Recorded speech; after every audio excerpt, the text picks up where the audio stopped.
I'm a child of the 80s. I had big hair and like crazy things and dressed like Adam Ant when I could with my mother-in-law and my mother's old jewelry.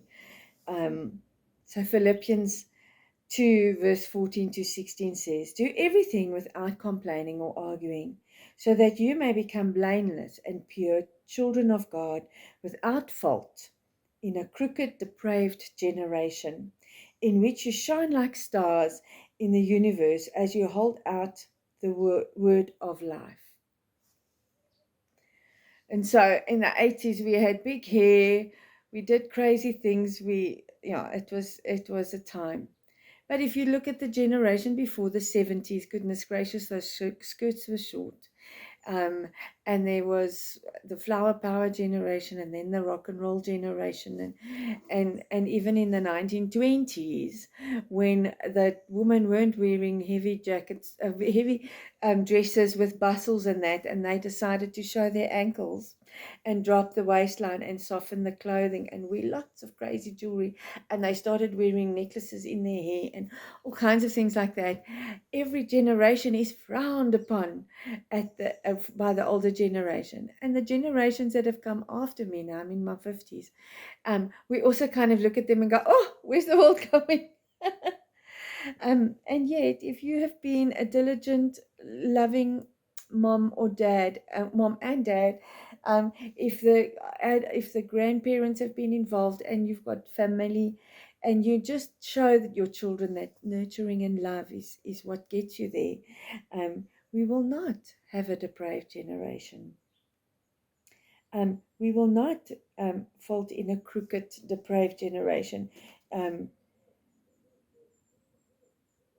but we will produce children that are going to shine and also be the voice of God. And so we can look back at our big hair or our short skirts or our crazy long necklaces or our things, and we can say, these are the faults we had. These are the mistakes we made, but yet God picked us up. And some people chose to move through the generation. And so we can pray that our children could be the ones that choose to move through the generation. I've learned that being real with your kids, saying, yes, I made these mistakes. Don't go there. Not in a good idea. Or if you do make a mistake, this is how you deal with it. Consequence. Ours is a generation to come that seems to not have consequence or be taught consequence. And maybe we've been teaching consequence incorrectly, but simply taking away the idea of consequence is not right. And God always teaches about consequence. If this happens, then this. If you do this, then this will happen. It's a natural kind of a consequence.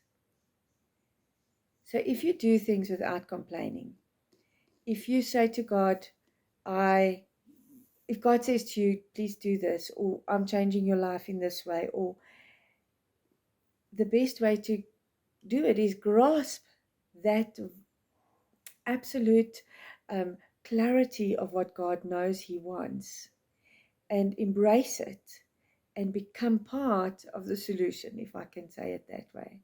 Just say, yes, Lord, let's do this. And rather than complaining if you're not sure what's meant to do, rather than complaining, go, okay, I'm not sure what you want me to do, and I'm not sure that this is my talent. I'm not sure that I'm capable of doing it. Because when you go to God in a weakness, He gives you the strength to be able to do it. Become blameless and pure.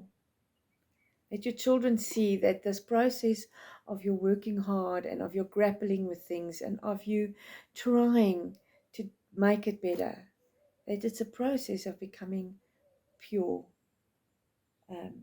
and blameless, so that they can recognize the path and they can follow it themselves. That's all we are. We're a voice in this world to do God's work and to bring our children into the place where God can find them and where they can find God and then live with Him. That is something to think on today. Have a wonderful day, and we'll speak again tomorrow.